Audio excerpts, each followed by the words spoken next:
Election commission का आंकड़ा इस समय यह कह रहा है कि बीजेपी और आम आदमी पार्टी में बीजेपी 7 पर आगे, आम आदमी पार्टी 3 पर आगे। बीजेपी को मिल रहा है 51.67% वोट, करीब 52%।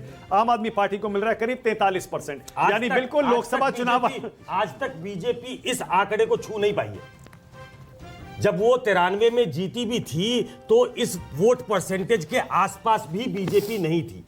सर लोकसभा में तो मिला है ना उतना वोट, तो वो बीजेपी मैं का ही विधानसभा वोट है। अभी मैं विधानसभा की बात कर रहा हूं। अगर वो ट्रांसलेट हो जाता है वही है लोकसभा में, तो लोकसभा में तो विजय जी 14 और 19 दोनों बार 7-7 सीटें जीती, लेकिन दोनों बार आम आदमी पार्टी प्रचंड बहुमत के साथ विधानसभा में जीती और उसका वोट परसेंटेज 50% से ऊपर था। अब देखिए, अगर आतिशी फिर से पीछे हो गई, सौरभ भारद्वाज पीछे, मनीष सिसोदिया आगे पीछे, अरविंद केजरीवाल पीछे, अगर 4 बड़े चेहरे आम आदमी पार्टी के लगातार पीछे चल रहे, अरविंद केजरीवाल तो लगातार पीछे हैं, आतिशी आगे पीछे, मनीष सिसोदिया काफी देर पीछे रहे, सौरभ भारद्वाज भी पीछे। इससे आप अंदाजा लगाइए कि आम आदमी पार्टी के बड़े नेता अगर पीछे हैं तो जमीन पर जनता के बीच आम आदमी पार्टी की सरकार को लेकर मूड क्या है, अंडर करंट क्या है। इसका मतलब एग्जिट पोल इलेक्शन कमीशन के आंकड़े के मुताबिक सही होने जा रहे हैं। लेकिन फिलहाल ये जो शुरुआती ट्रेंड है, अब 1.25 घंटे की काउंटिंग हो चुकी है, 36 पर आम आदमी पार्टी है और 30 पर बीजेपी है। ये वो ट्रेंड्स हैं जो हमें सीधे काउंटिंग सेंटर्स से मिल रहे हैं। इसमें कांटे की टक्कर जरूर चल रही है। अगर ये इलेक्शन कमीशन का आंकड़ा सुके सही हो जाता है, ऐसा तो नहीं कि हम एक महाराष्ट्र जैसे बड़े प्रचंड बहुमत की तरफ बढ़ रहे हैं। और महाराष्ट्र इसलिए मैं जिक्र कर रहा हूं क्योंकि महाराष्ट्र में किसी ने अंदाजा नहीं लगाया था कि बीजेपी और वहां की जो महायुति थी वो इतना बड़ा बहुमत लेकर आएगी।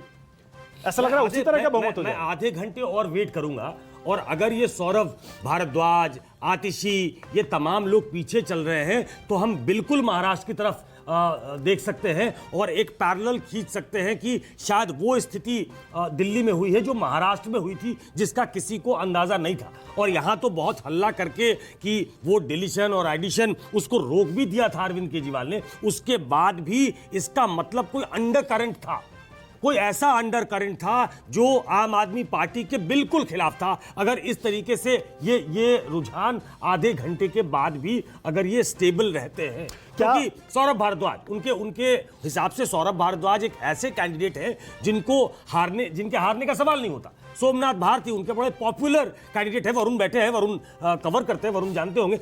इनके ये सब बड़े पॉपुलर कैंडिडेट है जिनके जीतने पे कोई शक नहीं है आम आदमी पार्टी को। कालका जी से सीएम, कालका जी से ऊपर पीछे चलना। बड़ी दिलचस्प खबर आ रही है, संगम विहार से बहुजन समाज पार्टी के उम्मीदवार आगे चल रहे हैं। जरा सोचिए, बीएसपी के कैंडिडेट दिल्ली की इस लड़ाई में संगम विहार से अगर आगे चल रहे हैं, जहां पर दिनेश मोहनिया हैं, चंदन चौधरी, हर्ष चौधरी। सोचना पड़ेगा कि बीएसपी का उम्मीदवार कौन है। नाम भी शायद अभी किसी को पता नहीं होगा। इस बार तो ये जानकारी भी मुझे लगता है कि वरुण काफी घूमे हैं, उनको भी याद नहीं होगा कि बीएसपी का उम्मीदवार कौन है। मुझे लगता है मुझे तो याद नहीं। हमें तो याद नहीं, लेकिन आप इतने नाम ले लिए आम आदमी पार्टी के, आतिशी जी का, मनीष सिसोदिया का, एक सेकंड रोक रहा हूं विजय जी।